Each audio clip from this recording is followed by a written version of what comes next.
Good morning, everybody. If I could just call you to order, please. Thank you.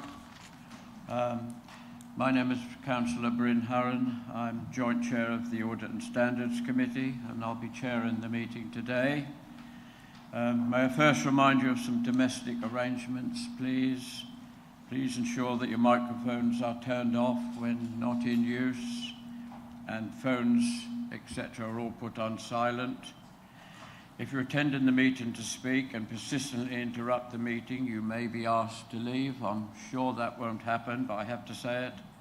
And we are using e-voting for this meeting on the modern gov.app, and this meeting is being broadcast live. If you make a representation to the meeting, you will be deemed by the Council to have consented to being filmed. By entering this meeting as a speaker, you were also consenting to being recorded by the Council for the possible use of those images and sound recordings for webcasting and possibly training purposes. The Council, members of the public and the press may record, film, photograph or broadcast this meeting when the public and the press are not lawfully excluded. If you're intending to do so, please could you inform the committee clerk. Now, we've got a big agenda today with lots of people present, so I think what I will do, I will introduce the speakers and the officers before each item, because there's so many of you, we'll all get confused, including the chairman, so we'll do them all individually as we arrive at the item. Now, if I can move to the agenda, please. And Bethany Webb to my left, who is the clerk for the meeting today. Any apologies or substitution, please, Bethany? Thank you, Chair. We've received apologies from Councillor Riley and Councillor Matheson, and we have Councillor Watson substituting for Councillor Matheson. Okay, that's fine. Can I welcome you to the meeting, Councillor Watson? We're all very friendly, so and it's a good learning curve, but nice to meet you and to see you here today. Declarations of interest, please, Bethany, pecuniary or non-pecuniary? Simon, please. Councillor Dowling. Thank you. Regarding item 8, the capital investment treasury management strategies, I should declare I'm a newly minted director of BDC Holdings Limited and Baber Growth. Yes, thank you. Thank you for declaring that. And that will be recorded, Councillor Dowling. Now we move to the minutes of the last meeting. Can I confirm that they're a true reflection of the meeting, please? Not additional items. Are they recorded correctly for the councillors? Yes, that seems to be totally unanimous, and I need somebody to propose and second them. Yes, I'll go with Councillor Register and Marriott. We've got one from Mid Suffolk, one from Baber. Thank you very much. Any petitions? I need to run that down. Oh, you've got to have a vote on that. Yes, and that's on the modern gov app. Yep. Thank you, Chair. That vote is now in progress.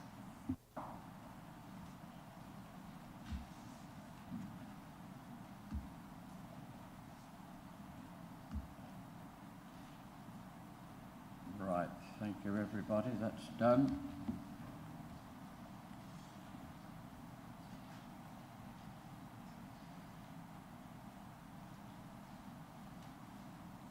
Thank you, Chair. That is 7 votes for and 2 abstentions, so that's carried. That's fantastic. Thank you, councillors. Now, do we have any petitions? None received, Chair. Questions by the public or councillors? None received, Chair. Thank you. Now, item JAC 25/17. It's an update on audit reports receiving limited or poor assurance. And we have John Snell here today, who's the head of audit. Welcome, John. And you have a team with you. Some I recognise, some I don't. But if you'd be good enough to introduce the item and your followers, that would be wonderful. Thank you very much. I feel like the Pied Piper. Okay, thank you, Chair. Good morning, Could you members. speak up a little bit, John, Yep. please? Apologies. Sorry. Yeah, Thank you, Chair, and good morning, You're behind members. the councillors, so we're all struggling a bit, but we'll get by. Okay, thank you. So the purpose of this agenda item is to bring up to speed members of, as the Chair said, of those 4 reports, which are member working groups, payment process journals, and the gas policy, including access to council houses.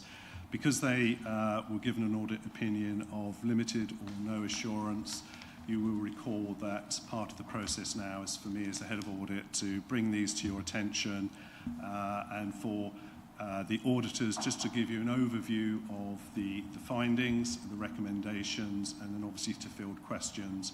So with those 4 reports that I just mentioned, they were all completed by TIA, who are our external audit partners, and I've brought 3 of them along, who very kindly are here today, so very much appreciated. So I'm going to hand over to the 3. They're going to introduce themselves individually, just so you're familiar with the name and their faces, and then I think it's Claire that's going to be providing you an overview. And I think the way to do it, it might be easier just to pick one audit at a time, field questions, sign that off before we go on to the next audit. Are you happy with that, members, rather than giving 4 overviews at once? Yeah. Okay. And also to support today, we've got key officers which may be named as in questions raised by members themselves. They would have been instrumental in terms of helping TIA undertake the audit, and they would have provided the management responses. So if you have any questions, officers are here as well to help support the work that obviously we've undertaken. So without further ado, I'll just hand you over to the members of TIA. Yeah, thank you. Oh, thank you, John. Just to start with, so I'm Fiona Rowe. I'm the Director for Local Government for TIA, so sort of oversight for the contract. With me is Claire and Elizabeth. They're the delivery team. Claire is the Director who oversees the delivery team and delivery of the individual audits and day-to-day work, and Elizabeth, the manager for the contract in delivering that day-to-day work. There's a number of us here. You've seen me before. In future, you're more likely to see Claire than you are me for delivering the work, but we wanted to come today so that you could see all of us who are involved in the contract. And on that, I'll hand over to Claire.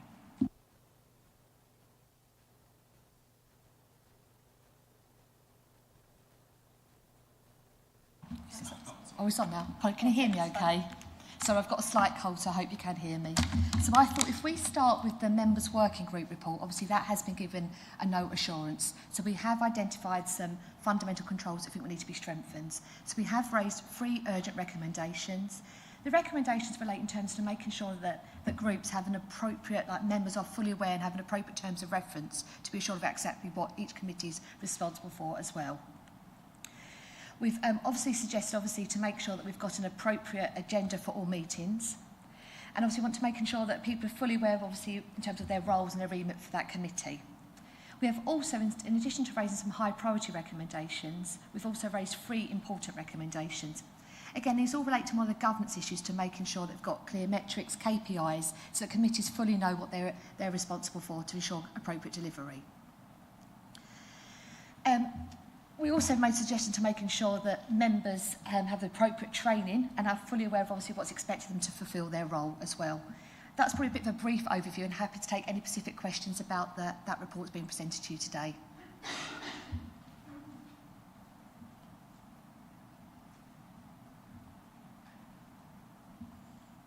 If I can just interject at this stage, Chair, that all the reports that are being verbally provided in terms of the update will be a follow-up, and the results of that follow-up will then be brought back to this committee as well, just to provide you with a level of assurance that the recommendations that were agreed have been fully implemented. Okay, thank you. More questions, please? Put a hand up more. Thank you. That's really great. It's something that I actually wasn't aware of. Oh yeah. So it was something that I wasn't aware of in relation to the working groups. It's sort of something you assume is occurring. So when that was highlighted, that was, you know, quite poignant and something really pleased that that's being dealt with. What I would find helpful quite just generally is it's great that we're having the emails about the limited assurances, so we get that information.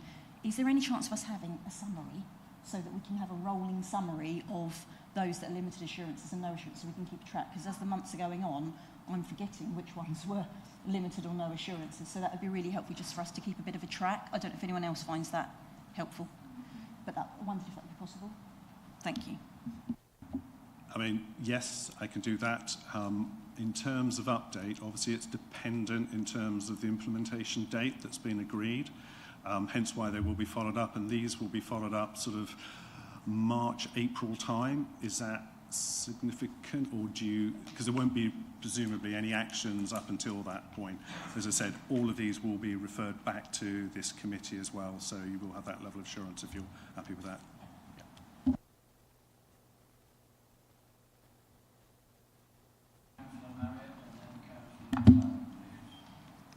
Just a quick remark, as a member of the Community Governance Working Group, I don't recall being approached by anybody for my views on how that was working. I do concur with the findings that have been explained. Thank you. Thank you, Chair. I'll speak to the front, sorry. I mean, I was amazed when I read the report, but it did highlight for me as a councillor, I'm on lots of committees, and it's not just working groups. Is there some benefit in committees every so often revisiting some of these standards? Because we have a lot of statutory committees, and I think members need to be reminded of what they're doing and why they're doing it. Thank you. I'll get better with technology. Yes, and I think that's a really, really valid comment as well, because I think it's very important that everyone's fully aware of obviously what their responsibilities are when they sit on committees, to help those committees to actually achieve their agenda as well, because obviously sometimes you get pulled into lots of different ways, so that would be some benefit. So hopefully this will be of benefit across committees as well as working groups. Chair, could we make that a recommendation, please? Thank you. Again, if I can just interject, it might be something that myself and Peter Randall, Head of Democratic Services, we can have a look at in terms of whether we can do an aid memoir for new working groups. Would that be something that we can get together, Peter? Yeah.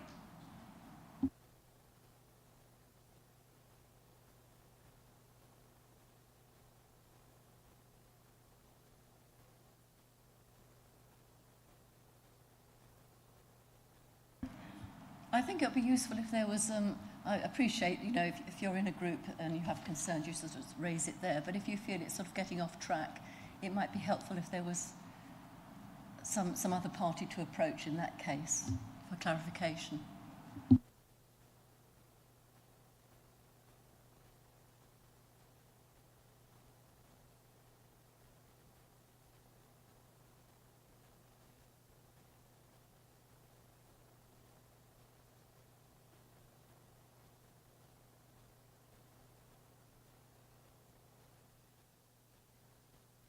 Let's move on to the second one.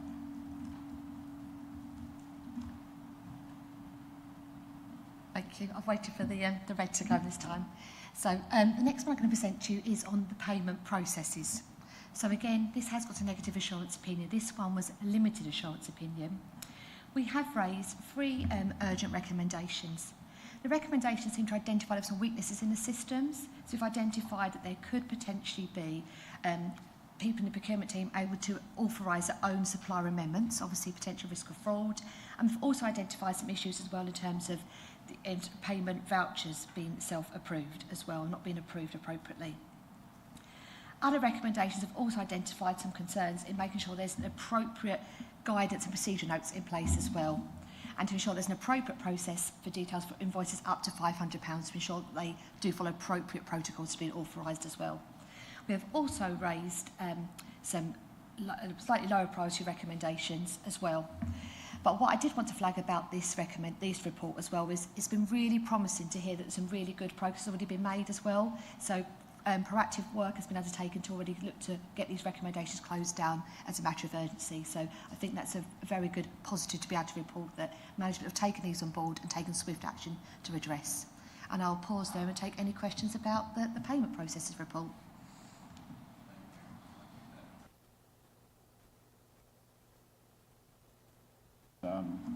Hitting the right people, I think. Questions, members, as to the payments system? We're all happy with Councillor McLaren? Chair, can I just make a comment? I don't Yes. have a question. In a previous life, I was in the health service and there was a big breach, and the breach was found to be in the payment systems. So I welcome what you're recommending. Thank you.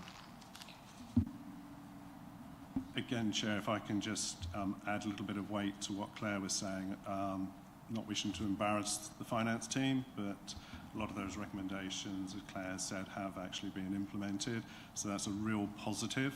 So we're expecting, again, that audit opinion to rise up, certainly when we do the follow-up.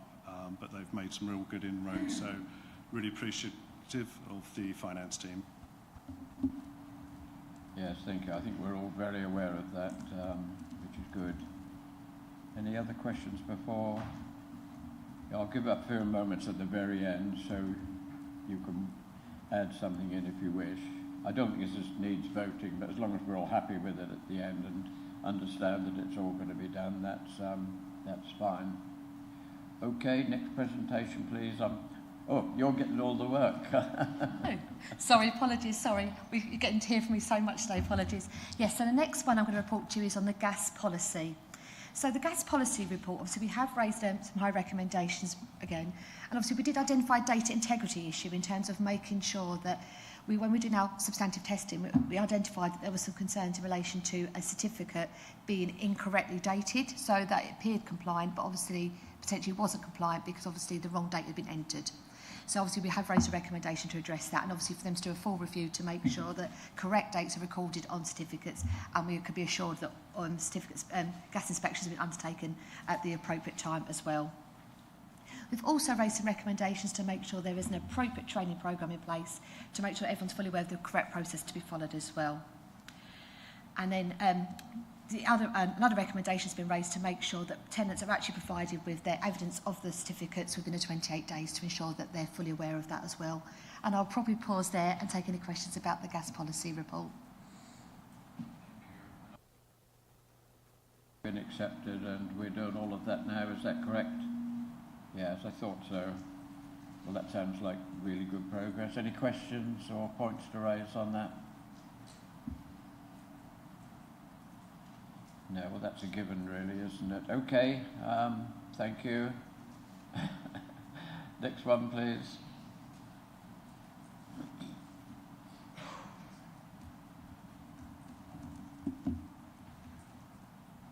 Apologies. And I just want to say, obviously, with all of them having a limited assurance opinion, as I want to reiterate what John said as well, that all of them will have a detailed follow-up to ensure the appropriate progress is being made as well. So the final report being presented is on journals, and again, unfortunately, this also has a limited assurance opinion. We have raised some issues in making sure there's an appropriate protocol to ensure that journals are appropriately authorised, and in particular to the non-interface journals, to make sure they're appropriately approved before they're signed off as well. Again, it's making sure, obviously, that the Unit 4 workflows and system enforces that segregation of duties as well. So again, we've identified some issues to make sure systems are fully implemented and identifying and ensuring appropriate controls that are in place. We've also raised a recommendation to make sure there's an appropriate journal policy and procedure. And as internal auditors, we always recommend having appropriate guidance in place to make sure we've got an agreed standard to be followed as well. And again, it's to make sure that Unit 4 workflow ensures things appropriate segregation is appropriate process as well. So again, I probably will pause there and take any questions about the journal report.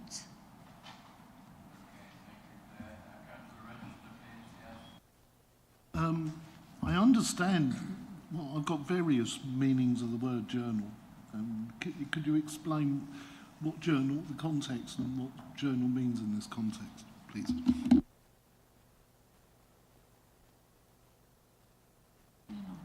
So apologies. Yes, obviously when we were looking at our journals, we were looking at the review of all the journals, obviously, that were undertaken by yourselves. The majority are raised by the finance team. Obviously, that's how we make amendments to moving items across the ledger.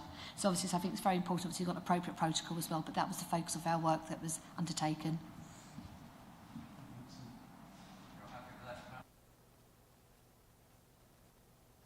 Councillor Whitehead, please. Thank you, Chair. When was this area last audited? What was the opinion then, and what's changed? Apologies, can I pass it to my colleague? Yeah. Sorry, Councillor, I didn't catch. When was it last? Changed. We haven't visited this particular audit for several years, so hence why it was put in this audit in the plan for this time. And again, as I said, with all of these, they're going to be followed up as well.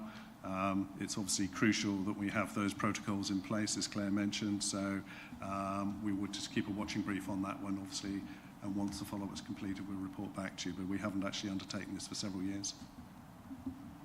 Okay, thank you. I'll just pause there. David, you have a point to raise, please.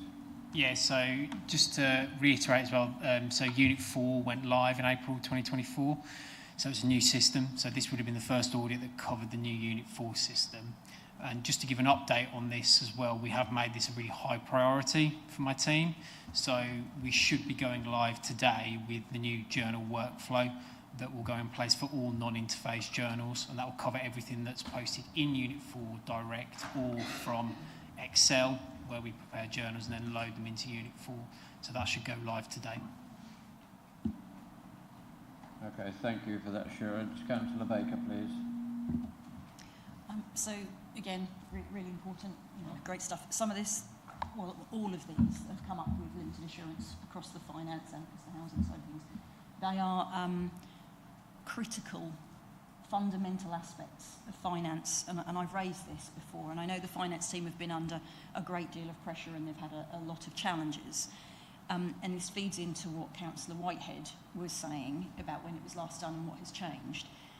I have found this really hard to sort of work out, well, the previous audits, when were they done, and what did they look like then, and how many years hasn't this been happening, and how have we got to that point with some of these fundamental things? Because I know that there's been a lot of change in staff, but there's still processes and procedures that are in place. So I would love to understand some of the history to some of this, and I know we're looking forward and perhaps we don't have the time or resources, but it's a question in my mind. So I don't know how other people feel about that or how we could come to that explanation, but it would help us to understand where we are, how we've got to this point, with those, because these are fundamental things. We talk about payment processes, journals, the gas safety stuff, it's all really tough. So, yeah, I don't know what people think about that. I think if I may say so, a lot of it is down to the members. The questions we ask, we picked up various things. Some of it is down, myself excluded, is the positivity and the strength of the committee, which has started asking questions and delving deeper. Credit to all of you. But Claire, I think you come back on that one, please. No, I think it's a very valid question. I was thinking what we might do going forward, if that's okay, just to check that John's happy with that, but we might be worth including the last time it was audited and last opinion for context for members to take forward. That might give you a bit of an idea of when it was last audited, if you're happy for us to do that. Yeah, certainly I'm happy to do that. Just to pick up on your point, Councillor, is that with any internal audit plan, it's all risk-based. We come across things that we think perhaps would be in place that aren't in place, hence why this is a particular audit we hadn't done for a while. I thought it would be useful to give you guys that level of assurance, particularly with obviously statement of accounts. So we were looking at core fundamental systems, which external audit will also have a look at as well. But it is risk-based and also dependent on resources that are available. I take your point immediately. So. Sorry, if I can just add to that as well. Obviously, because we're here to support John in the plan and everything, and John mentioned, obviously, it's a risk-based plan. We are finding here and elsewhere these sort of risks that we would see as natural sort of standard systems and processes that have been in place for many years. especially going through reorganisation, going through periods of significant change. It's ever more important now to have internal audit function and actually looking at a wide of areas that you would normally have thought would be working well, just because there's such periods of change. And I think it just highlights the importance, hopefully, of internal audit and what it can bring. Okay, thank you. Yes, I just make the point that it's down to all of us to start these things off, and we're learning too. Councillor McLaren. Chair, I would welcome some training on some of this. I think it'd be worth for members to have a revisit to all the detail that we're discussing at the moment. Yes, we have got training on the agenda. It'd be worth having this particular Yes. subject included. Yes. Thank you. Well, we can make that recommendation. I think it was suggested on the first item that we need bringing up to speed, and we need probably with that to include potential substitutes and other members as well, so everyone else knows what we're doing. Yeah, well, I can speak to, we have Peter Randall, the governance officer here, so maybe it's something we can look into out of meeting, and it is on the forward plan, so we can bring it forward or just try and get what we want. But you know, we're learning amongst ourselves and very well. I did have quite a lot of training to start with, but with COVID and everything else that's happened, training has gone a bit off the burner, hasn't it? Okay, before I think it's the last item. Any more questions? Yeah, Councillor Whitehead again, please. It's not really a question, it's an observation. Shall I make it now? Pardon? So it's not a question, it's more an observation. Oh, yes. Yeah. Yes. I mean, we had the verbal update.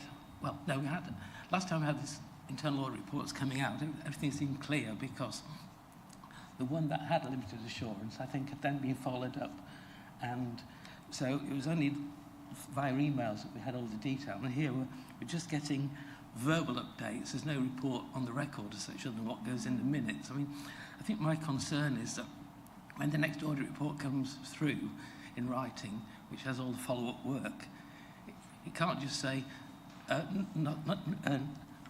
nothing here to be concerned about anymore. I think we need to have more details than that. That's my concern.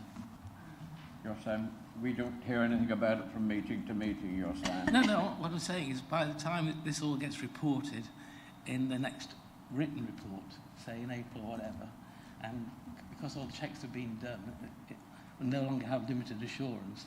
It almost seems that these limited assurance ones are reported verbally, but sort of kept, not hidden from the records, but by the time they come through far formally, it's sort of saying, no longer anything to worry about here, don't worry, sort of thing. Yeah, well, I take your point. That's probably an officer thing, isn't it? I don't know what you think about that, John. I would actually say I'm slightly concerned with what you're trying to imply, that we would hide stuff. Because that's certainly not the case, and hence why we're here today to provide you an update of those limited and non-assurance audits. So it's really open and transparent. At the end of the year, you'll get an annual report where you will have those details in summary in terms of what the original assessment was and what the follow-up was as well. So it is all open and transparent. When we last met, we were talking about how we were going to report on these types of audits to keep you abreast, that you didn't suddenly almost catch a cold, that suddenly why was this only reported to us now when the audit happened several months ago. So I'm trying very hard to work with you guys, but certainly there's no, as the head of audit, I can assure you, if there are issues, they will get reported to you as a committee. Yes, and we've been kept up. We're kept up to date with this one, but I think Councillor Whitehead is maybe talking about generally, are you? Yeah, I think I said it wasn't trying to say that this is being pushed under the carpet purposefully. I'm just saying I think the way the reporting is going at the moment, it almost by default some of this goes under the carpet unless the details are really set out properly in the report. And I think the last time we had this, I just felt that the report didn't go into the amount of detail that it should have done. Okay. But I'll take the assurance that going forward it will. Well, I'll just bring in Councillor Baker, get your feelings on it. So I sort of understand where Councillor Whitehead is coming from. This is discussions that we've had for several committee meetings recurring, and I know, John, you're doing absolutely everything and you're doing some really, really good work, and it's great that the other team is on board. I know the finance team are working really hard. For us to try and keep a track of these things that are front and central is, obviously we get different reports at different times, but I think we'd raised before, we'd seen some reports and it was an update, which is great, we get a verbal update, but it's really helped for us to have things on paper so that we have a track ourselves, if you like, that we can follow through and refer back to. So I know all the teams are being as transparent, you know, they're working transparently, but for us it's tracking, I feel, that we can follow back, we can refer back to. So when I was just referring to that summary of those limited assurances, for me it would be helpful to have that prompt, and I know it rotates and it moves and you've got several months that move on, but I feel we need some mechanism for us to do that. I don't know how you all feel about that, but that's something that I would welcome, if that's possible.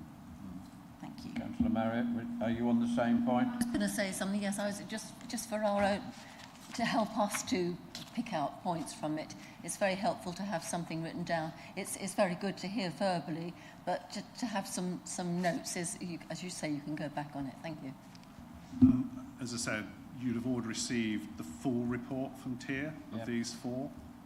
So that's the exec summary that obviously Claire's gone through, but also if you drill down, you'll have the detail in terms of the findings, recommendations and conclusions. So you have the full report. And when I come to do the annual report, you'll get a summary of that. But as I said, these will all be followed up and you will then have sight of those follow-ups and how the recommendations have been implemented and supported with evidence. Okay, yes, well I'm happy with that from the chair, but we can maybe improve it more meeting by meeting. The other thing is to try and slip one more meeting in our schedule per year, but that would be difficult and there's not so many gaps in between. But yeah, Councillor Baker. Sorry, last one. When the summary report, when does that come? What So that's the annual report that you'll get. Yeah. So that's the whole of the year. Yeah. So that's the half yearly plus the stuff from September onwards. Yeah. So that will come, I think, probably April, May, June. That's helpful. Might even be June, sorry, in terms of the forward plan. I'd have to look on the forward plan. Because before then you'll get the annual plan for next year, 26-27. Thank you. More to do, have you, I believe?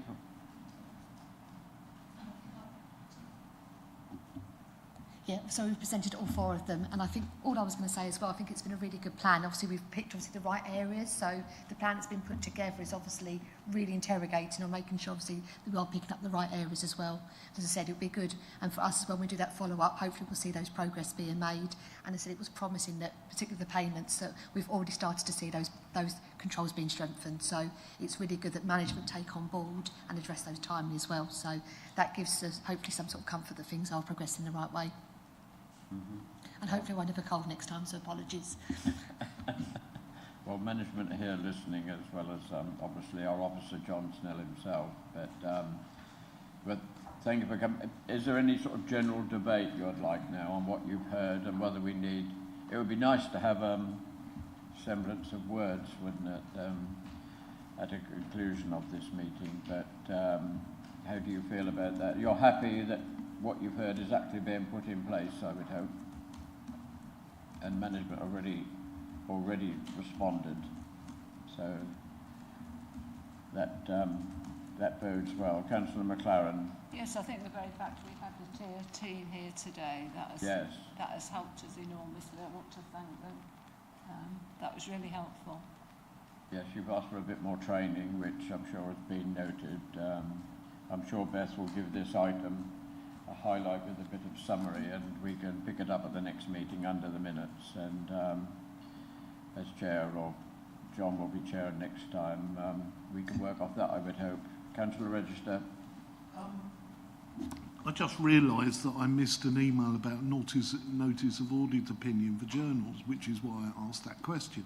So is there any way, like if we have another 6 months audit review, that any notices of audit opinion just are tacked on the end of the report so we can see those, because it is relevant.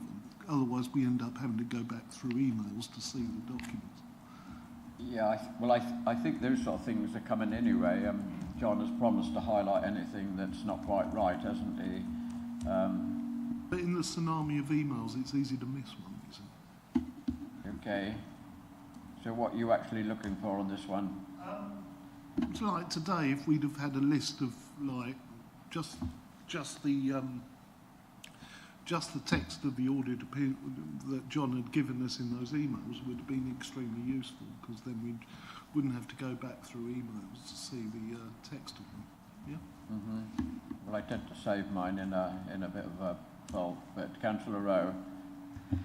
I'll also add to that, because of my dyslexia, I listen to the papers, and so it adds a further difficulty if I'm like having to go between different emails and stuff, because it's not as easy to come to the read out loud bit, especially when I'm kind of having to listen to hours and hours of papers to then have to figure out which emails to listen to next and go back and forth. So yeah, something which simplifies it so it's more accessible would be good as well. So you'll look for a separate paper with all the progress. Yes. Yes. Can that be arranged, John? Yeah. I feel like we're making you more work, but we need to be clear. If we're clear exactly on where we go, we may make you less work. I think that's the point. I'll just ask Councillor Baker to have her say, and then maybe you can comment on what's possible. Councillor Baker. Thank you. It's something we'd raised, I think, at a previous audit and standards. We received an email. Let me just check the date on it. It was actually on 3rd of July where we had these updates. We started to get those updates. So we had one on, it was around reconciliations, but we had a general ledger audit report at that time. And we have sort of mentioned this before, but it was a summary of key risks and controls. There was a management oversight key risk area, and that was given a limited assurance as well. But that hasn't been raised. I wonder where that was. And so that was the one that just we kind of have missed a few times. So I just want to check about that. Thank you. I had actually sent an email to, dare I say, both chairs with the follow-up work, and the reason why I sent it just to the chairs at that stage, it really followed on from the conversation we had in terms of getting those protocols right for follow-ups, etc. I haven't had a response okay. Before I pushed it out to the wider audience. Do you know, Bryn? Do you know, Councillor? So I think what John is saying is that he'd sent an email about that possibly to, and there hadn't been a response. So we might need to follow that up possibly. Is that what we need to do? Oh yeah. You're quite right, John. It all gets noted, but I probably should have emailed you directly back. As I said, I didn't get a response from Councillor Matheson either, so, excuse me, the report was there, plus the follow-up in terms of the audit opinion to change to reasonable assurance, but I was just waiting for clarification from your good selves before I sent it out to make sure that the protocol was in place. I was understanding exactly what members wanted, but I can just send that out if you wish. That might be a good idea, yes.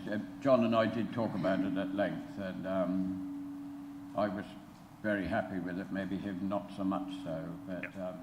Yes, it probably should be sent out now. Thank you for that.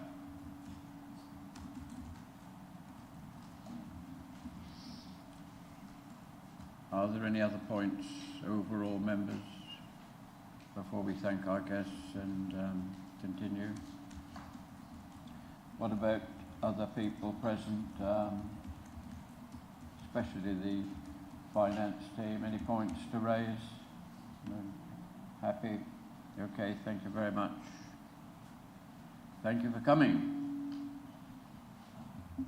What I'll do is I'll just see our colleagues out, if that's okay, but if you carry on, just obviously they've got other work that they obviously need to crack on with, so, but if you can just bear with us, but thank you very much indeed, members. Yep, that's fine. Thank you all. Fiona, Claire and Elizabeth, thank you very much for coming. Yeah, no, thank you for having us. It's quite useful for us to come along to present reports and just talk through them and answer any questions, really. Okay, thank you very much.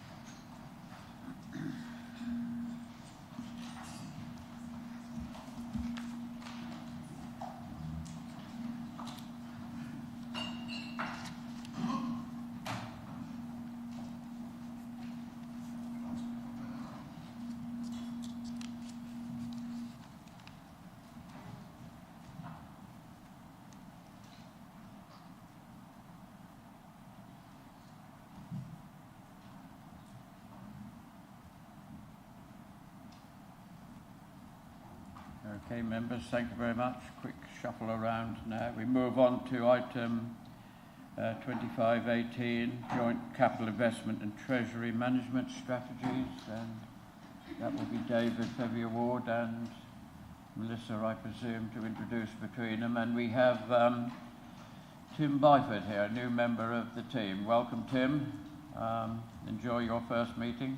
So between you, you could give the presentation of where we are and we'll take it from there. Thank you. Thank you, Chair. So this report was prepared before the local government finance settlement was released and is based upon the draft 2026-27 budget and MTFP that was presented at both cabinets on the 9th of December. The report sets out the joint capital strategy, investment strategy and treasury management strategy for Baber and Mid Suffolk for the 26-27 financial year. These strategies comply with the SIPFA Treasury Management Code 2021, the Prudential Code, the MHCLG investment guidance, ensuring that capital investment plans are affordable, prudent and sustainable. The key recommendations in the paper that will go on to Council for approval will be to approve the Joint Capital Strategy in Appendix A, the Joint Investment Strategy in Appendix B, the Joint Treasury Management Strategy in Appendix C, and the prudential indicators that are in Appendix D. It will also be to approve the Treasury Management Policy Statement in Appendix F and the Minimum Revenue Provision Policy Statement in Appendix G. And one final recommendation in there that we have included to apply to Mid Suffolk only, which is to permit lending to other local authorities in 26-27. So in terms of a strategic context, the strategies align with the Council's medium-term financial plan and statutory obligations under the Local Government Act of 2003. And the policy reflects the Council's remaining a going concern until at least March 2028, taking us up to local government reorganisation. For the capital programme and financing, Baber has a £3.8 million general fund capital programme for 26-27, which includes £775,000 for Kingfisher Leisure Centre, Rent a Roof Solar Scheme of £300,000, which was previously in a capital ambition programme, and the capital ambition programme has now been removed, and HRA spend forecast of £16.9 million. For Mid Suffolk, there's £20.198 million in the general fund programme, which includes £4 million for temporary accommodation and £4 million for Shelf Phase 2, and then a HRA spend of £17.4 million. Mid Suffolk will continue with its strategy of primarily using reserves to fund its general fund capital programme, with no borrowing required and therefore avoiding a minimum revenue provision charge. Baber will rely on borrowing in the general fund and utilise revenue contribution to capitals in the housing revenue account, as well as capital receipts and grants. For our borrowing and debt position, there's a forecast borrowing at the 31st of March 2026 for Baber of £133 million and £127 million for Mid Suffolk. Both councils are forecast to remain within the authorised borrowing limits and maintain headroom against the capital financing requirement. And the capital financing requirement is a key monitoring tool for the strategy. For Mid Suffolk, the CFR in the general fund is forecast to fall over the medium term as a result of using reserves to fund the capital programme, and MRP charges from prior year programmes funded by borrowing, reducing the CFR over the medium term. The HRA will continue to increase due to the funding challenges in the HRA. For Baber, the general fund programme assumes borrowing, which increases the CFR, with reductions for MRP from prior year and future year programmes. The HRA will continue to increase as there are no planned repayments in the HRA, and MRP only applies in the general fund. For Baber, it should be noted that the forecast headroom does reduce over the medium term, illustrating the more challenging financial position that Baber is in. Onto the investment strategy, so there's no new investments for yield as this is no longer allowed, but we will continue with our historic investment in SIFCO, which is retained. Gateway 14 for Mid Suffolk continues to deliver returns with 2.9 million annual dividends forecast each year over the medium term. Baber growth is nearing completion and an expected credit loss reserve is in place for the expected losses for the development. For Treasury Management, investment priorities remain security, liquidity and yield as per the code. The strategy reflects the sale of the Schroeder Fund in both councils, with Mid-Suffolk have already triggered this sale, and we assume by year end that we will do the same for Baber. Average returns are expected at 3% for Treasury investments, with CIFCO yields expected to improve modestly over the medium term. In terms of the investment income budget, it's set at 2.74 million for Baber and 2.78 million for Mid-Suffolk. And debt interest and MRP at 4.3 million for Baber and 2.9 million for Mid-Suffolk. In conclusion, this strategy provides a comprehensive framework for managing capital expenditure, investments and Treasury activities, ensuring compliance with statutory requirements and supporting the long-term financial resilience of both councils. Thank you very much. Thank you, David. I'm sure there'll be loads of questions. On the recommendations, we'll take 3.4 separately to start with and then do the rest en bloc because there's a single item there. Just a couple of questions from myself, from the chair. We're aware that the government has given us an award of finance. Is that specifically for something, or is it just all for the general fund? Is it? And how much is it? Are we cash rich all of a sudden? I doubt it. We're not going to give any numbers yet, but we have received the provisional settlement. We're still working through the numbers as to what that all means for the 26-27 budget. It is all relating to the general fund, because obviously with the HRA, the rents are set based on the September CPI plus 1%, so that's already, well, it's not been approved yet by council, but that's already in motion, so yes, it is to the general fund. Okay, thank you. So we will be able to set a balanced budget. I see John Ward, so between you, yes please. Obviously we're hoping to set a balanced budget with less pain, John. If I can just add, the draft budget went to Cabinet earlier this month and there was about a £900,000 gap.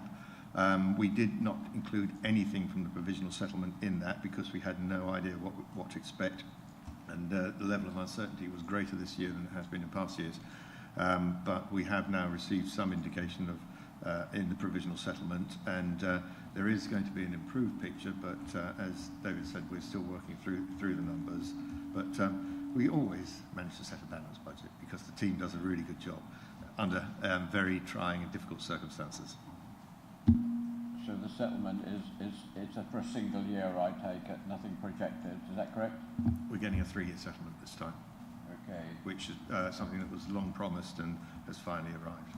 Okay, right. Well, that is better news, isn't it? Yes. And my other question was, now that the mayoral elections have been delayed, does that help us financially? Where we putting money by, which we can now use or not? Just a general question, because it's something that we're all wondering. Anybody? I'll just add a quick, not in respect to the postponed mayoral election, but we're currently in parallel going through local government reorganisation. We know we're going to have to make some provision for that, and we don't yet know exactly how much that's going to be, and we haven't set anything aside just yet, but we know we will have to. And that's the time commitment as well, isn't it, which is a drag on the budget. Okay, yeah, I'm just looking for a bit of a steer for what's going to happen in the future. Okay, members, yeah, Councillor Register, and yeah, I'll keep looking for hands. The floor is yours. If they've given us a 3-year settlement, does that imply that they're gonna delay everything and we're still going to be running as Baber District, Baber and Mid-Suffolk in 2029, to May 2029?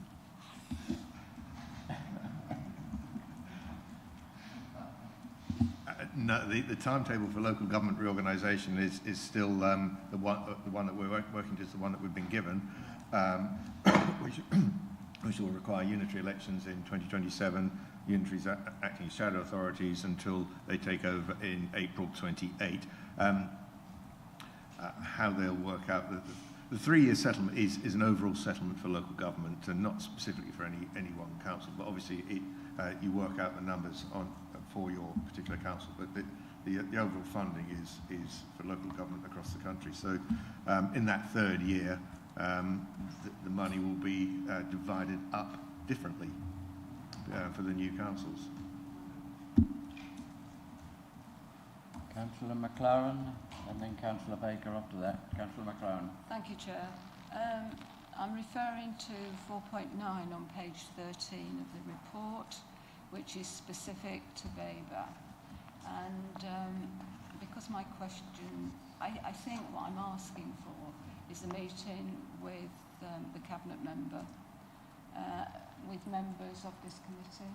I think there are questions in that paragraph that we need answering, but I don't think it's appropriate to this public meeting.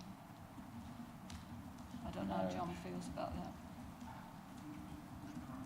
that. It's 4.9. 4.9 on page 13, which is specific to Weber, and I don't think it's appropriate for us to ask the questions in this meeting, but I would welcome a meeting with the Cabinet member. Well, I'd be guided by officers on it. We have talked about it before, and we do have a member here on easy which way, but I think most of it's in the public knowledge anyway, I thought. Well, it depends what we're going to ask, doesn't it? Do you have an opinion on that, John? All I can say is that what we've stated there about the current expected credit loss is our latest estimate. We do have the expected credit loss reserve, and at the moment we expect to be drawing on that over the next few years, but there's still some issue as to the timescale over which we've got to realise that loss. But I don't think we have anything further to add on that. Yeah. It might be better if your question was answered out of meeting.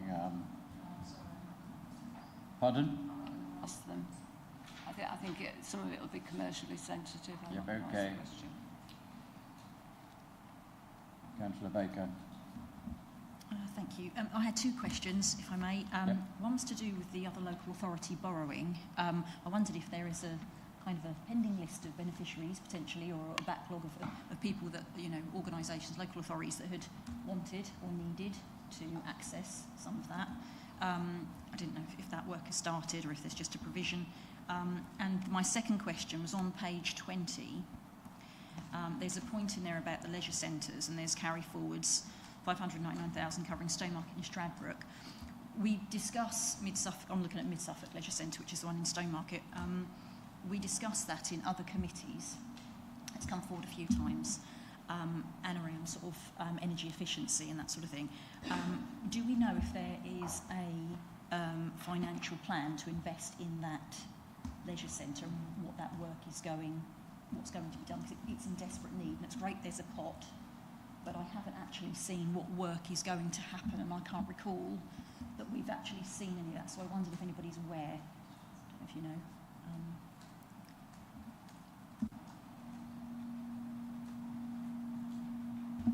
Thank you for your question. On the second point, I'm not sure, so we'll have to go away and find out in terms of that. I think at the moment it is just the planned maintenance lines, so if there's any kind of additional investment that is planned, then we'll have to go away and provide an answer to that. And what was your first question? Oh, yeah. Yeah, so there is, on the local authority to local authority borrowing, it is quite frequent, and it is what happens in local authority. We have ourselves, more so in Weber than Mid-Suffolk, a lot of other local authority borrowing that we take. That point was just to give us the flexibility to do so. It wasn't necessary to say that we would, but if obviously we've been quite fortunate in Mid-Suffolk with the dividends from Gateway 14, so if we wanted to utilise those for, say, a short period of time, then we have the flexibility then to do so. Okay, you heard that all right? Yes, thank you. It would be good to get a follow-up on that Mid-Suffolk Leisure Centre to find out what the plans are, because desperate to get some things fixed there. So I would welcome that, if that's possible. Okay. Any other questions? Oh, yep. Can I just respond to your second question? I do have a meeting this afternoon where we will be discussing asset management. So I should be able to come back to you after that. Okay? Okay, thank you. Councillor Rowe? Yeah, I was looking at the environmental, social and government policy bit, which is quite brief. So I was wondering kind of if there's anything more than just the signatories bit we look at, and like which is mentioned 4.9, and also if you have any sense when the framework for evaluating investment opportunities, which it says is still developing, whether kind of is developing, we don't know when it'll be formed, or whether that's something which we can expect to happen soon.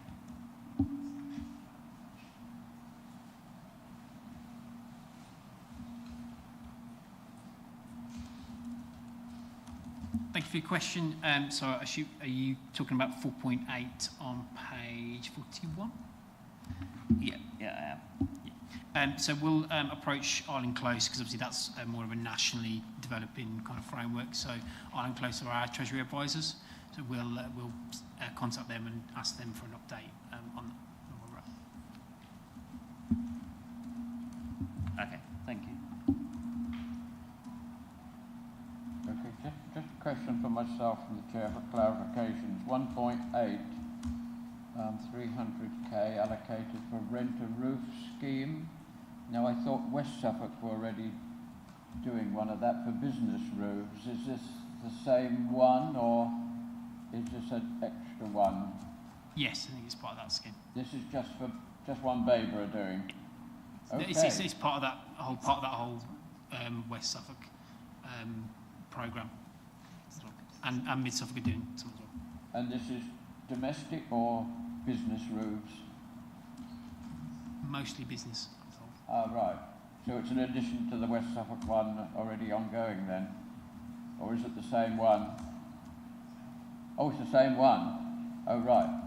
So we're putting 300,000 in, and how much are they putting in, may I ask? If I could just come in. So we are working up proposals around that, so it'll be a scheme specifically for Baber and a scheme specifically for Mid Suffolk. So it's not, we're just using the skills that they've got in-house to be able to do it, and the expertise that they've already gone ahead with that scheme. So we're just using them as I say, the expertise to deliver it, if that makes sense. Yeah, we're piggybacking on theirs, and our share is 300k. Yeah, thank you. That's put my mind at rest. Okay. Yep, Councillor Whitehead. Thank you, Chair. Under Joint Capital Strategy, Appendix A, at the bottom of page... What page is it, John? Page 24, paragraph 1.16. It says the Director of Finance, Procurement and Section 151 Officer is satisfied that the proposed capital programme is prudent, affordable and sustainable over the medium term for Mid Suffolk. My question is, how important in the context of the report is that statement, and what should members read into the omission of the words "and Baber" from it? Right. How long is a piece of string? But will one of the officers comment on that, please? Yeah, apologies, I didn't hear the last bit. The last bit was, what should members read into the omission of the words "and Baber" from your statement? Sorry, no, that's an oversight. There is nothing that should be read into that other than we missed the word Baber in there as well, so we'll correct that. It's a typo, John, I think. It did seem quite important to me. Okay, any more questions on this paper? Yep, Councillor Whitehead. One more question. I think I might have asked this before and I can't remember what the answer was, but on that same page in table 3, we have right to buy receipts for the HRA in Baber throughout the period, but they stop in Mid Suffolk for some reason after 2027. I just wonder what that was, why that was.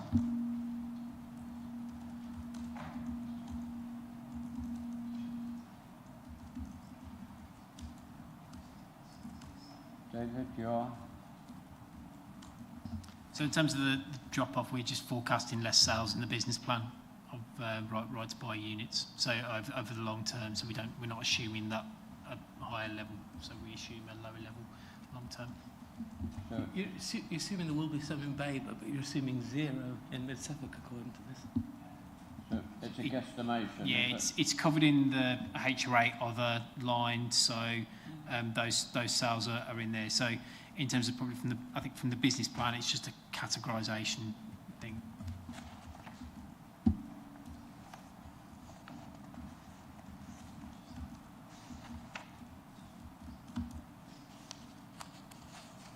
Are you happy with that, Councillor Whitehead?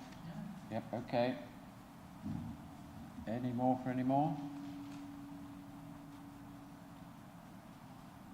We have recommendations on this one, so... Okay, anyone wishes to debate? I think you've already been doing that, really, haven't you? But, okay, well, and the officers have got nothing to add. Any sum-up pieces? No. Okay, well, we'll move to the vote then, please. Beth? Yes. Well, we're going to do the Mid-Suffolk one first, so I guess we need proposer and seconder both from Mid-Suffolk for that one. So Councillor Whitehead and Councillor Rowe, yes? So that's just for Mid-Suffolk members, please. Thank you, Chair. That vote is now in progress.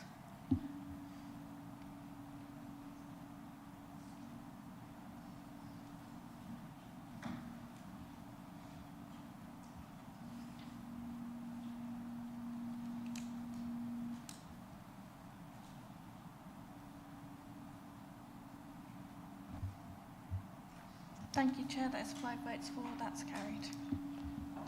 Thank you very much. That's full house, and the next one will be for everybody. And we need a proposer and seconder for that one as well. Well, I'll propose from the chair and look for a seconder, maybe from the Mid-Suffolk side.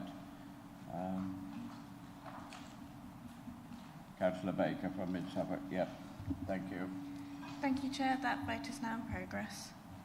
For recommendations 3.1, 3.2, 3.3, 3.5, 3.6, 3.7 and 3.8.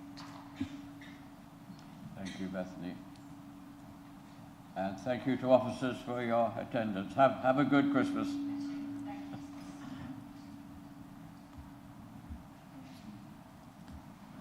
Okay, yes, it's up and running.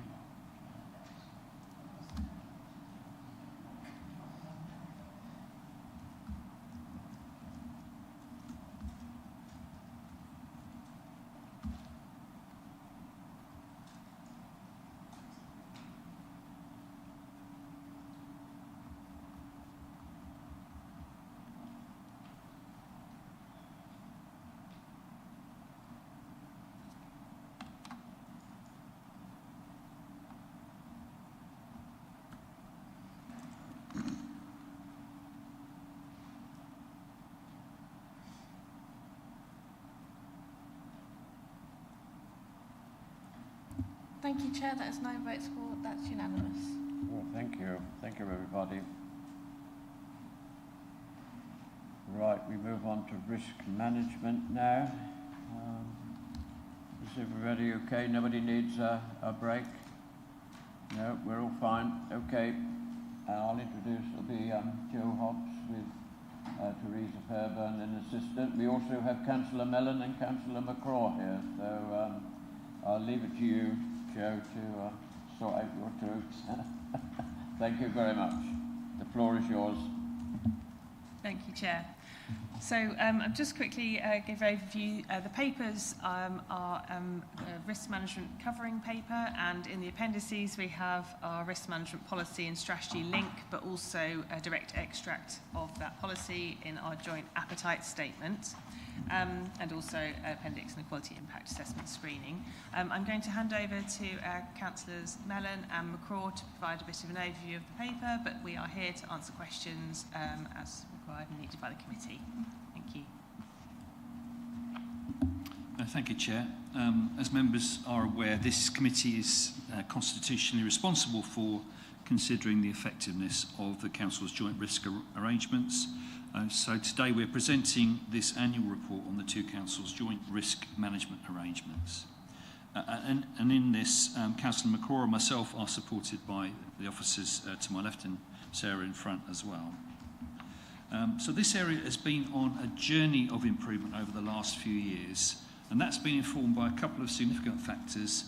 Firstly, the LGA Corporate Peer Challenge, which took place in 2022, and then by our audit processes, both internal and external, which have helpfully guided the process. And we also heavily rely on the principles set out in His Majesty's Government Orange Book, the Principles of Risk Management 2023, as a framework for good practice. So why is risk management a priority? So when it's done correctly, risk management helps the Council in several ways. It enables us to deliver the outcomes the councils have agreed by enhancing strategic planning and prioritisation. It assists in the process of decision making and planning. It helps to manage the council's resources. It provides early warning of emerging issues and supports appropriate intervention and preparedness.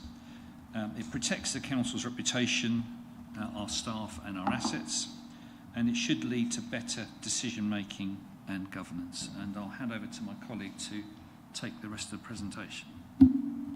Thank you, Andy.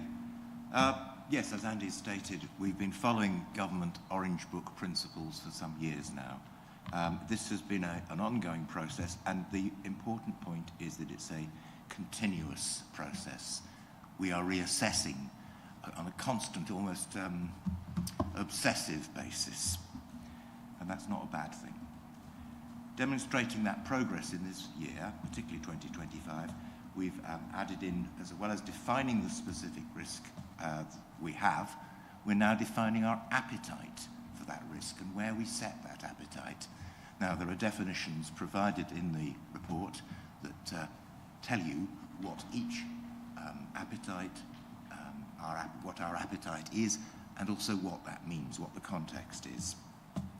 Cabinets have both approved our risk appetite statement, showing those levels that we're happy to operate with. We're embedding these points in the organisation, regular structured reviews and reporting. Risks outside of the appetite are being clearly identified and attached to each portfolio, with each portfolio member being asked to liaise with officers to ensure that those risks outside appetite are actively managed. There are some, it has to be said in the process, and if you come along to Cabinet sometime you'll hear us talk at endless length about it, where a lot of the risks that we are currently looking at outside of our appetites are actually under control of central government. Those we have put, as it were, in a holding pattern whilst we wait for some clarity. It's a new area of work in risk management. It's part of that focus of continuous improvement. It'll continue over the next year. And the report is designed to give you a short overview of some of the measures. We're happy to take any further questions, both Andy, myself, and officers. Thank you. Thank you very much. Just one thing from the Chair. You mentioned continually the Orange Book, which is obviously like the Bible we're working to, isn't it? Yeah, who produces this? Is this a government thing, and is it upon all councils to accept it? So it's unilateral for us, is it? Have somebody just explain?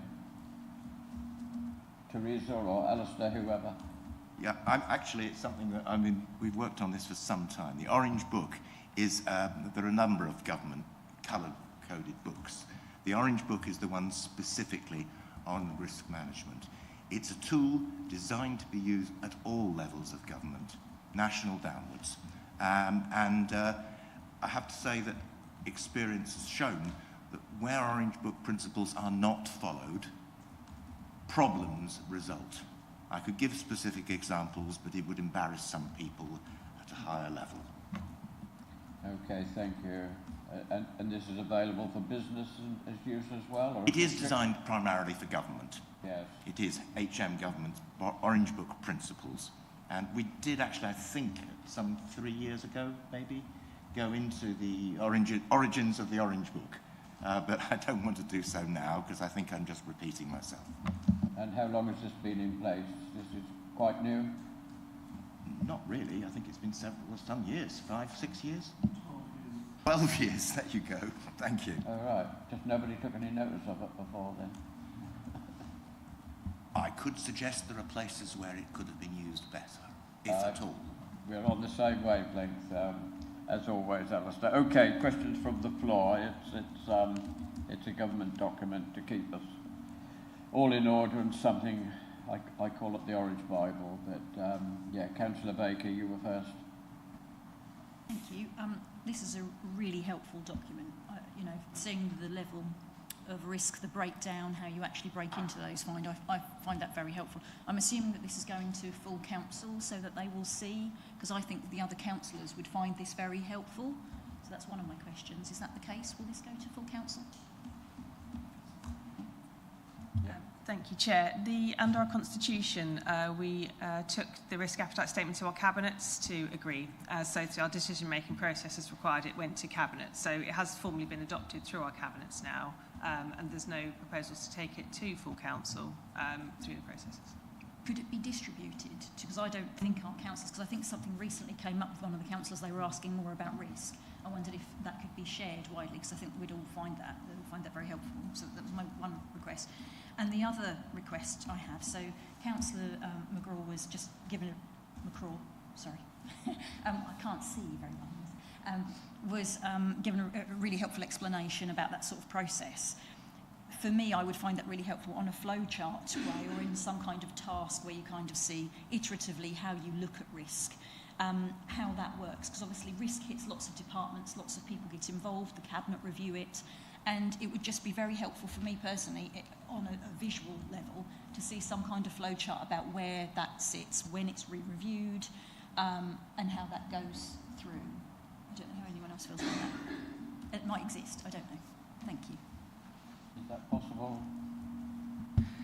Yes, thank you, Chair. We do have in our risk management strategy and policy a flowchart of how we go about risk management in our organisation, so we can follow up and provide that information to you directly if that would be of help. Okay, thank you. Councillor McCarron. Thank you. I seem to ask this question every year, actually, because risk management is everybody's business, wherever we are in the organisation. How are we going to ensure that groups like temporary staff and interns are fully au fait with our risk management standards and regulations? Thank you. Yes, and also sort of outside bodies we employ. We're all going to be singing from the same hymn tune, haven't we? But yep, the floor is yours. Whoever most qualified to answer it. Go. Thank you, Chair. I'll give it a go. So, yeah, indeed, risk management is everyone's business, but we always need to make sure that we have risk owners who are the key people who are accountable for managing those risks. But then we embed a culture around the organisation of making sure that we routinely discuss risk in different forums. So at portfolio holder briefings, directors will run through the strategic risks, and we encourage also the team meetings to consider risk. So it is something very much that management lead out, because you do need to have those risk managers, but it's certainly a culture of making sure that we have as many people who can own the risks as possible around the organisation. Just if I could throw in something there, that the process is something that is, when we say embedded, we mean literally embedded, since it's the job of every portfolio holder and every directorate to be constantly reassessing each risk. So, for example, right at the very start, we stated that we would escalate and de-escalate risks according to circumstances, which, come to think of it, is a very sensible thing. It's what you do when you drive a car. You're constantly making a risk assessment on the wheels, you know, literally working out the car in front of you, the car behind. You are making judgments, and you decide to back off if a car is too close in front of you, to give yourself more room in braking distance. That is a risk assessment, and that by pulling back, you are de-escalating the risk. I know it's a rough analogy, but it's not a bad one. And the point is, it's a constant process. On the road, it's a matter of seconds. For us, it's a quarterly business, but it's a regular part of business. Thank you, Alistair. Yes, and it probably all starts here at JASC as well, doesn't it? We need to be aware as well. Any follow-up questions or new questions? This is for noting, is that right, Beth? No, we've got to approve it, haven't we? Yep, so there'll be a vote in a moment, so we look for a proposal in a second. Councillor Rowe, yes. Not entirely sure how to ask this, but basically where there's like lawfare as a thing that happens, and so we have like averse to, and kind of very understandably, averse to banking law, because that's what you'd expect. But I'm also aware there are points where either the law is not very clear, or the conversations around the law kind of culturally are getting very messy. And so kind of with the other reverse, makes sense. I'm kind of wondering how well that applies in practice when it is not quite as clear cut as you'd expect. Okay, whoever, Joe, it looks like you again. Yes, thank you, Chair. No, indeed. I think, working with different aspects of law within the council, there's often different interpretations, and we have to take the best available advice on any particular matter. And our risk appetite is very much based on making sure that we take the best available advice on law, because there are many interpretations to different legal issues, any issue. But we need to make sure that we are taking that advice from our advisors, and that's what the risk appetite statement encourages us to, and sets out that we should do. Okay, you happy with that answer? Yes, it does sound as if it can be amended or approached at any time. Anyone else? Yep, Councillor Whitehead. Thank you, Chair. I'm curious that under this document, do officers think that a project like Gateway 14 will still come forward? Sorry, could you just repeat the last part of your question there, Councillor? Yeah, I'm saying under this document as it stands now, do officers feel that a project of the magnitude of Gateway 14 will still be brought forward? I think that is a matter that we would have to discuss with the relevant areas of specialists around the council. I think from our perspective, we would need specialist advice from our property team in terms of risk appetite regarding that project. I don't feel that we can possibly answer that question, but we can bring something back to yourselves from those people if you would like us to. Just to be clear, I'm asking a similar sort of project. I'm not talking about the over 14, but something similar in this day and age. Do you think it would happen? So what are you referring to, Councillor?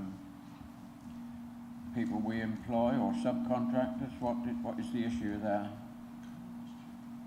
I think it was generally regarded as a very high-risk project, Gateway 14. I'm just wondering whether, under this new document, something like that would happen. We're doing it at all, you mean? Okay. Well, that's a decision taken, isn't it? Yes. So, Councillor McCraw. in the hypothetical example posed, because it would have to be, we add and subtract risks from the risk statement. It's not static.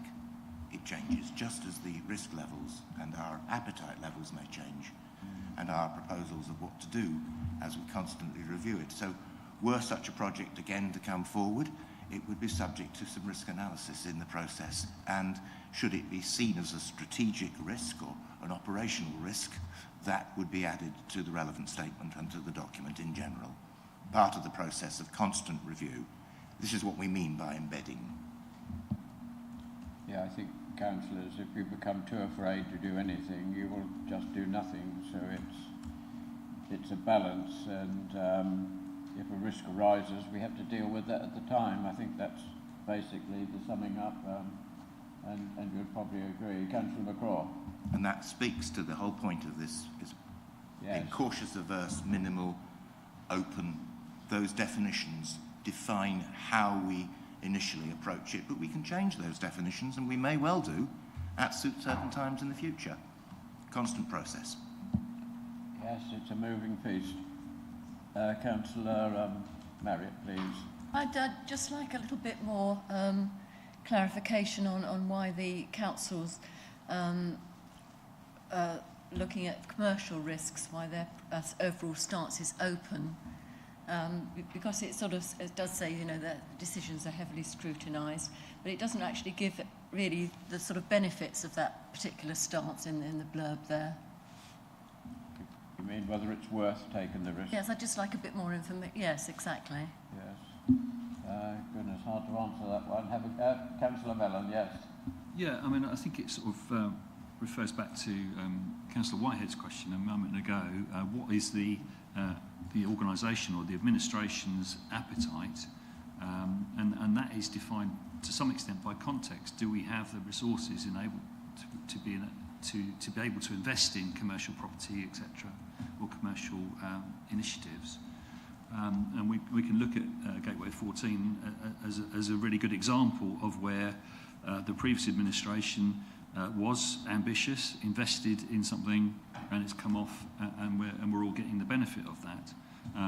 So I think that definition of an open stance to risk in the commercial space is a kind of realistic reflection of where this administration is, where our finances to be much more constrained. I think we probably would be much more risk averse in that space, but at the moment we can afford to be open, and demonstrably that has worked out for this council.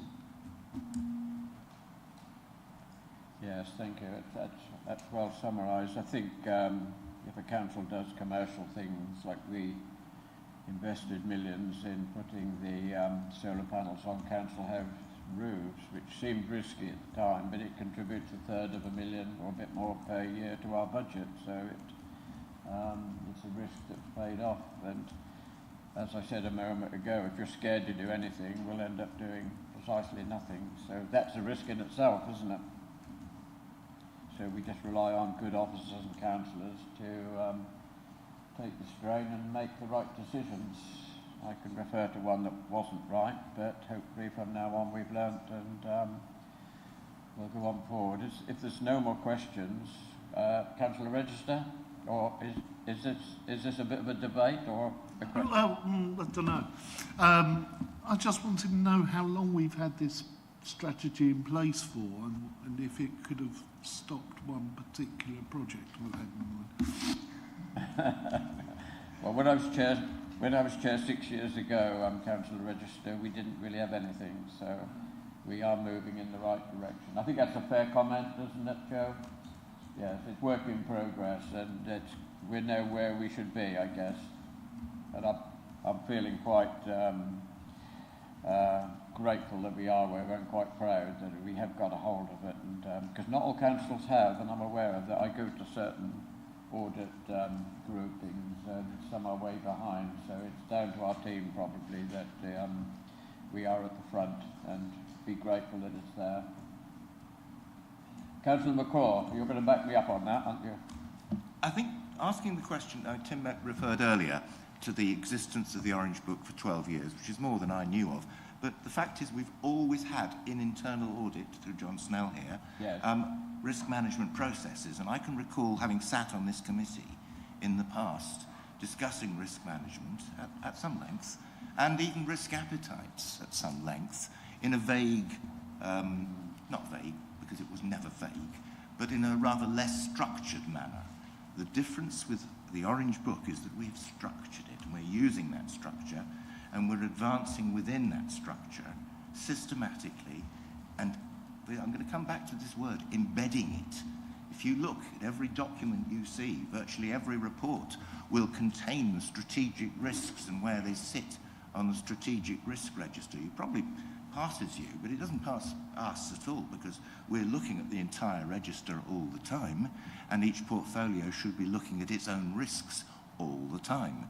That's the job. It's not necessary, but if you look, as I say, every report, SRR, and then the number, you can relate that to other documents within the council. I'd say our development in the Orange Book process has been going on for at least 3, maybe 4 years.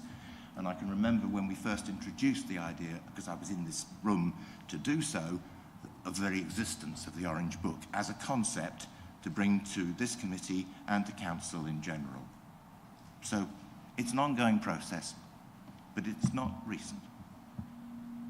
Okay, thank you, Councillor McGraw. There's no other comments, so I'm happy to move to the vote, and I'll propose it from the Labour side and look for a seconder. I think this is great, and as long as national government is adhering to it now, I shall be more than happy. Okay, Yes, and your seconder? Yep, Councillor Rowe, thank you.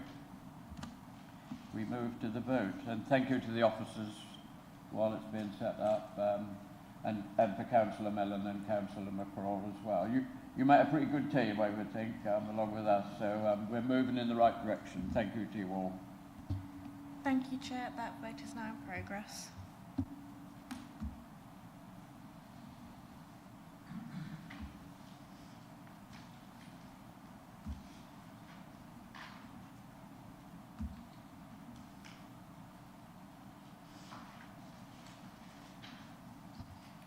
Thank you, Chair. That is 9 votes for. That's unanimous.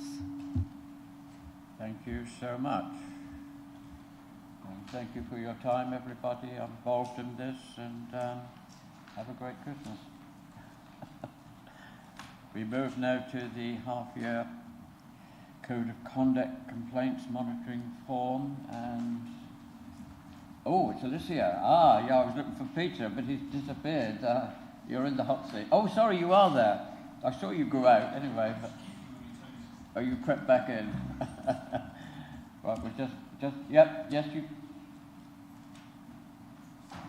just give the staff a minute to, and thank you to Sarah as well.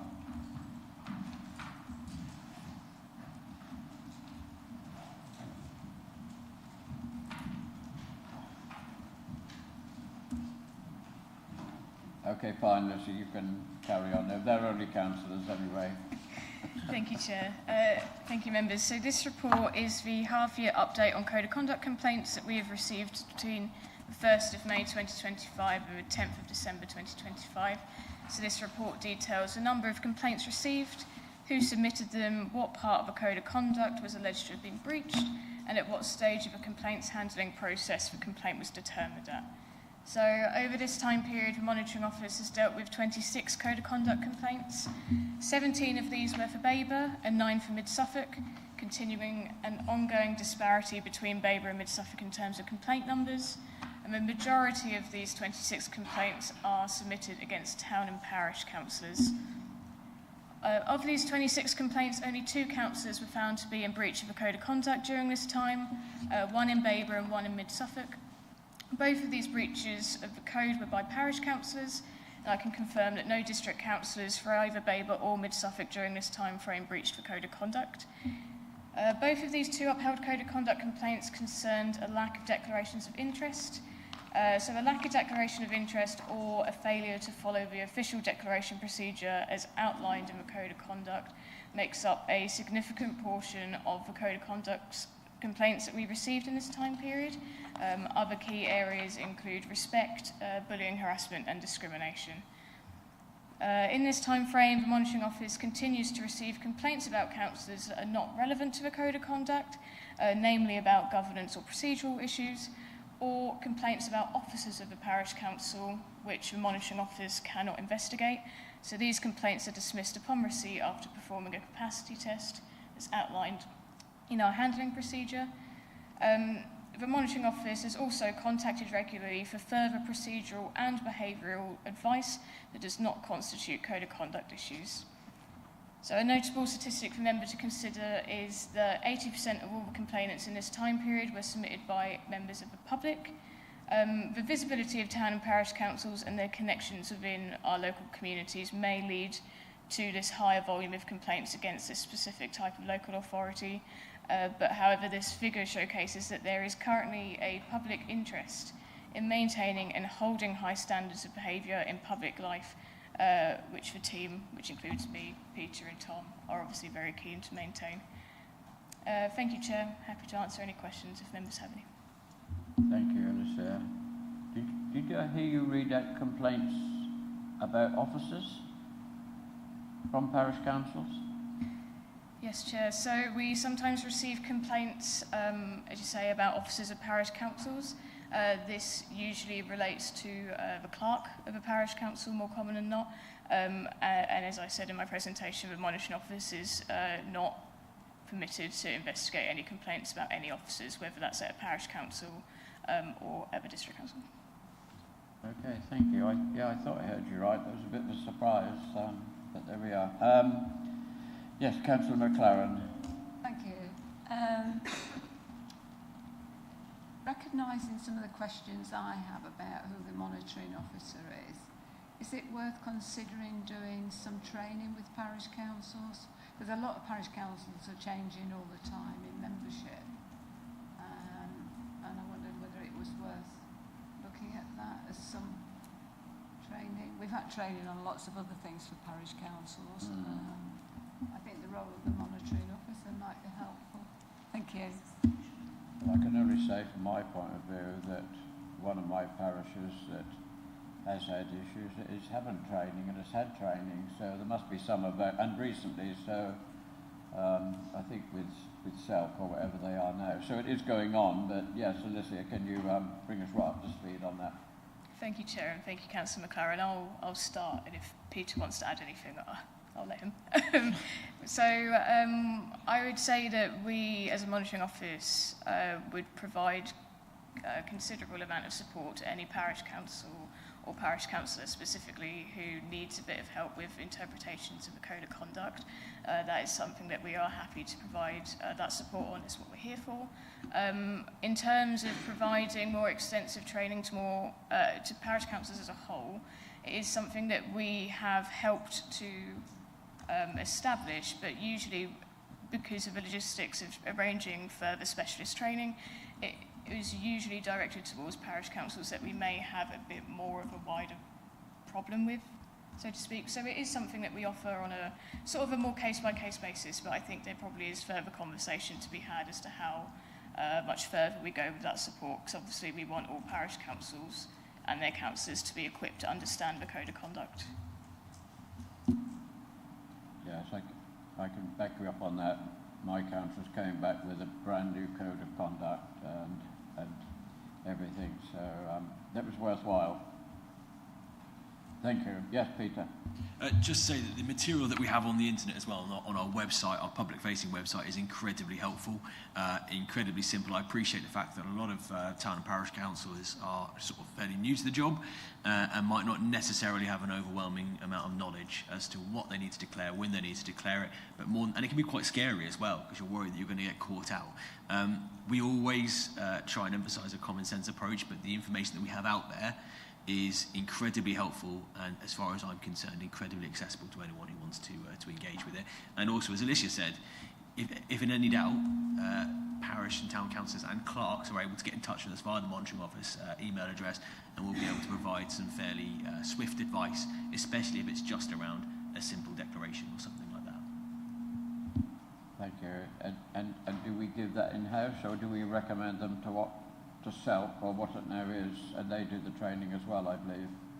It would depend on what the issue was. As Alicia alluded to, if we have a large volume of complaints from a particular parish, we have in the past facilitated direct training through a third party who are experts in the area of code of conduct issues. On an individual cases, we will provide that advice ourselves. I will also say that SALC are in the process, and they've started, but they're in the process of providing, again, easy read and accessible guidance for parish councils around a number of the thorny issues that impact local authorities based on the type of code of conduct complaints that we receive. So hopefully that will be useful, and I believe that's being distributed to parish councillors and also to parish clerks as well, so that will be made available. Yeah, that's correct. Okay, I hope you find that helpful, Councillor McLaren. And it'd be good maybe if we all had, that in mind, because we're the first to see trouble brewing sometimes, aren't we? So good to pass on. Right, Councillor Watson, please, and then Councillor Baker afterwards. Thank you very much for the report. Obviously, this is the first report I've seen of this sort, and it seems like quite relatively low numbers compared to the number of parish councillors and district councillors in our area. And I just wondered if you compare this with other council data, if that's ever done, or if that happens or not in other areas, just to see how we're doing. Right, Alicia, do we have a league? Thank you, Chair. We don't have a formal league table, so to speak, but we do a bit of comparative data, so we do a 6-month report and we do an annual report that we present to the Audit Committee. For the annual report, that's when we tend to sort of look at the trends, mainly based in Suffolk. So we are quite in line with East and West Suffolk, which is good in my eyes considering the number of, as you say, parish councillors and district councillors we have. So it's good to not be too much of an anomaly in that sense. We have a considerable amount of complaints in comparison to, say, Suffolk County Council or Ipswich Borough Council, purely because they do not have the parish councils underneath them. And as you can see through our data, it is parish council complaints that drive our complaints data. If we just had district council complaints, our numbers would be very similar to what theirs are. So I wouldn't say that there's any trend or concern to be had with our numbers in comparison to our neighbours. I think we just have hot spots in various villages, don't we? And they do tend to remain the same. But yeah, I think the team are on top of it. Any other points to raise, questions? Oh, sorry, yes, I did call you earlier, yes. Yep. Councillor Baker. Thank you. I wondered if you can just give me some guidance around the number of complaints where code was not engaged. And I've probably spoken about this before, but obviously if we know how many were upheld, we know how many would have been dismissed. So therefore I would have thought you would have obviously checked the code at that point, because you're seeing if it applies anyway. So what does that mean exactly? Thank you. Thank you, Councillor Baker. So for the number of complaints where the code is not engaged, when we receive a code of conduct complaint, we all perform a capacity test, so to speak, on the complaint, so it has to pass 2 tests. Was the councillor acting in their capacity as a councillor at the time of the incident as outlined in the complaint? And 2, is their behaviour or what is alleged relevant to what is in the code of conduct? So the code of conduct is obviously very specific with its with what it sets out, the expectations of a councillor. If either of those tests are not met, then it gets logged as the code is not engaged and we don't conduct an investigation into it. So just for a bit more context, the number of complaints that were dismissed is different because the code was engaged and the councillor was acting in their capacity. But under further investigation, we don't believe that the behaviour was significant enough to have breached the code of conduct, if that makes sense. Thank you. Okay. Thank you, Alicia. Any other hands? Yes, Councillor Rowe, please. Seeing the background documents, there's mention to the consultation response from the government to code of conduct. I've had a brief look at it.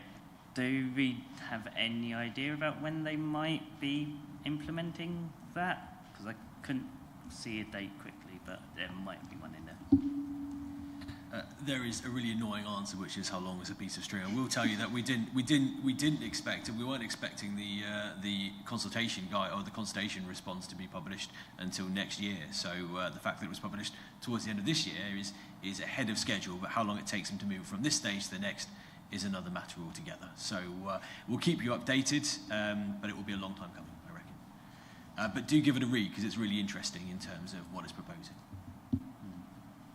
Okay, thank you. That's what I thought, but I'm kind of glad I didn't miss something. Yes, thank you, Councillor Rowe. Very valid point. Any more? No, well, we can move to the vote now, I think. Approve the recommendations. If you... Yep. Proposal second other than myself. Yep. Councillor Register, Councillor McLaren. Yes, you'll do. Thank you. Thank you, Chair. That vote is now in progress.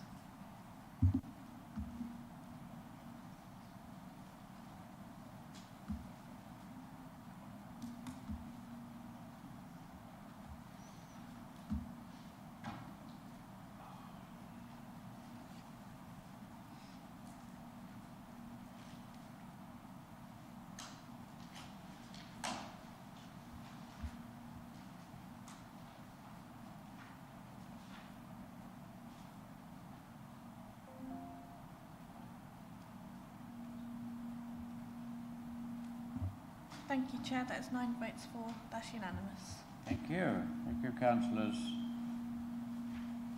Okay, the last item on the agenda today is the forward plan. So that's basically agreeing with what is there and whether we need anything more attached to it.